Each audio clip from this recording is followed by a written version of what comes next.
গত কিছুদিন থেকে আপনারা একটা গানের কথা শুনছেন, বাদাম বাদাম। শুনেন না এমন কোনো মানুষ নেই, তাই না? আমিও শুনছি, বহুবার শুনছি, না শুনে উপায় আছে? সমস্ত মিডিয়াতে, গোটা ফেসবুক জগতে, গোটা সোশ্যাল মিডিয়ার জগতে আলোড়ন সৃষ্টি হয়ে যাচ্ছে। আমরা শুনবো না কিভাবে হয়? আমরা শুনেছি সবাই।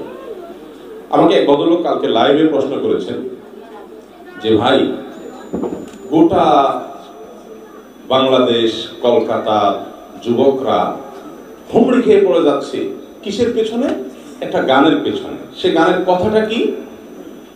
আমার কাছে নাই কবু ভাজা বাদাম, আমার কাছে আছে শুধু কাঁচা বাদাম। বাদাম বাদাম সমান সমান কি কি? এই কথার ভিতরে কি আছে আপনি একটু চিন্তা করেন তো। এই কথার ভিতরে কি এমন তত্ত্ব আছে, কি এমন সৌন্দর্য আছে, কি এমন জিনিস আছে যে জিনিসের কারণে পাগলের মতো সবাই মুখে মুখে নিয়ে বেড়াবে? এটাকে কি জিনিস আছে এর মধ্যে? অথচ এটার পেছনে গোটা যুব সমাজ, কিসের যুব সমাজ, এখন বুড়ো সমাজ সহকারে সবাই পাগলের মতো ছুটে বেড়াচ্ছে। তার কয়েকদিন আগে শ্রীলঙ্কার একটা গান ভাইরাল হলো এক মেয়ের। সে গানের কথামালা কি, বাংলা অনুবাদ সাবটাইটেল যারা আমরা দেখেছি তারা জানে কি আছে সেখানে। সেখানে যে কথাগুলো আছে সেখান থেকে এই জাতির নেওয়ার মতো একটা চুল পরিমাণ কোনো কিছু আছে? সেখানের কথা যারা শুনেছেন, গানের অর্থ যারা দেখেছেন, একটু চিন্তা করেন তো। নাই, কিচ্ছু নেই। বরং বাদাম বাদাম গানটা তো বেচারা বাদাম বেচতে বেচতে বলছে, এটা একটা তার ধান্দা, তার ব্যবসা, সেটার জন্য তিনি করেছেন। এর কথার মধ্যে তেমন খারাপ কিছু নাই আলহামদুলিল্লাহ। বাট আগে যে গানটা ভাইরাল হলো এবং যেটা নিয়ে গোটা বাঙালি না শুধু গোটা দুনিয়া উতাল পাতাল করলো, সে গানের কথা বলার মধ্যে কি আছে? এমন নোংরামো, এমন অসভ্যতা, এমন নিকৃষ্ট এবং জঘন্য আবেদন নিজের মায়ের কাছে, জেনা এবং পাপের জন্য পারমিশন চাওয়া হচ্ছে। আর সেই গান আমাদের যুবকরা মুখোমুখি নিয়ে বেড়াচ্ছে।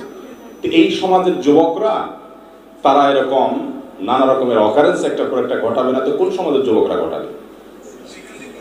আমার প্রশ্নের জায়গা হলো যে, প্রশ্নকর্তা যেটা আমাকে জানতে চেয়েছেন যে কেন মানুষের হুমড়ি খেয়ে পড়ছে, আমি উত্তরে বলেছিলাম যে আসলে রাহাতে নাফসানি বা মনের প্রশান্তি যেটা, এটা একমাত্র এবং একমাত্র আল্লাহর জিকিরে আছে, আল্লাহর আনুগত্যে আছে, আর কোথাও নেই।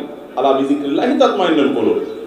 পৃথিবীবাসী যত দ্রুত এটা বুঝতে পারবে তত দ্রুত তারা শান্তির ভিতরে প্রবেশ করবে, আর যত দেরি করবে তত শান্তির জন্য মদ খেয়ে বুধ হয়ে যাবে, এই বার থেকে সে বারে দৌড়ে যাবে, এই দেশ থেকে ওই দেশ চলে যাবে, এই সোসাইটি ছেড়ে ওই সোসাইটিতে চলে যাবে, এই স্টাইল ছেড়ে আরেক স্টাইল ধরবে, অস্থির হতে থাকবে।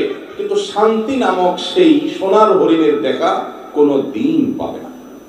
সম্পদের পাহাড় করে ফেলবে, কিন্তু এরপরেও সে জানবে সে তার চেয়ে দুঃখী আর কেউ নেই, তার সে মনোবেদনায় লিপ্ত আর কেউ নেই, কারণ তার মধ্যে আল্লাহর জিকির নেই, সে গাফিল হয়ে গেছে।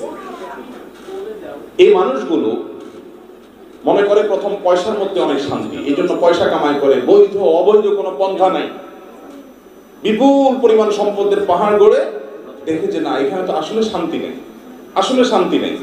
ঘুমের ওষুধ খেয়ে ঘুমাতে হচ্ছে, তারই বেতনের সামান্য একজন কর্মচারী সামান্য একটু ডাল ভাত খেয়ে না টেনে ঘুমের চোটে আশপাশের সব অস্থির করে ফেলতেছে, আর এই বেচারা ওষুধ খাওয়া ছাড়া ঘুমাতে পারতেছে, তার মনে অস্থিরতা ছাড়া কিচ্ছু নেই। শেষে সে মনে করে যে মদ টদ খাইলে বোধহয় একটু ভালো লাগবে, খাইতে থাকে মদ, এই বোতল সে বোতল, এই ব্র্যান্ড ওই ব্র্যান্ড, এই দেশে ওই দেশে, এইবারে ওইবারে, শান্তির জন্য সব জায়গায় ঘুরে সবই পায় সে, কিন্তু আসল যেটা আল গিনা, গিনা নাফস, যেটা মনের প্রশান্তি, সেটা সে অর্জন করতে পারে। তখন মানুষ দুই ভাগে বিভক্ত হয়।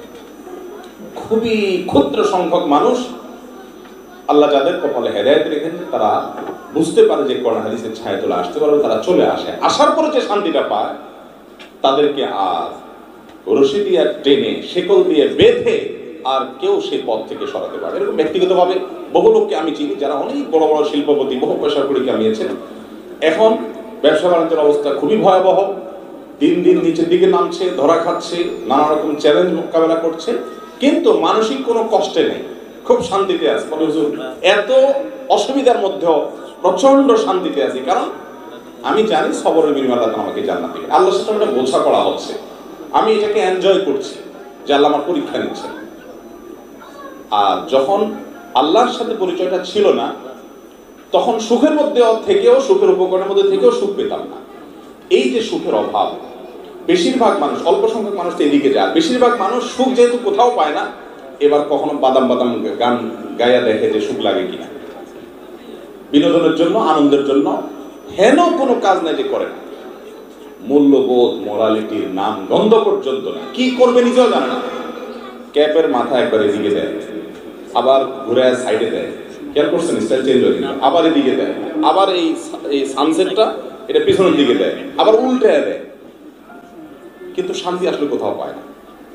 আর মুসলমান দায়টা রেখা দিছে, মোস্তা ছোট করছে, সুন্নত তরিকার আওজা কাটা, চুল টুল এগুলো সব সেট মতো করছে, শত সহস্র বিপদের মধ্যে সে শান্তির সাগরে হাবুডুবু খাচ্ছে, কারণ তার মধ্যে আল্লাহর জিকির আছে, আল্লাহর স্মরণ আছে, আল্লাহর প্রতি ঈমান আছে। এই জায়গা ছাড়া শান্তি কোথাও নেই। মুসলমান কান্ট্রিগুলো আপনি আফ্রিকা বলেন আর এশিয়া বলেন, সবচেয়ে গরিব, অসহায়, এটা নাই সেটা নাই, কিচ্ছু নেই, তারপরেও আলহামদুলিল্লাহ মানসিক প্রশান্তি আছে। কারণ যালিকা বিআন্নাল্লাহা মাওলাল্লাযিনা আমানু ওয়া আন্নাল কাফিরিনা লা মাওলা লাহুম।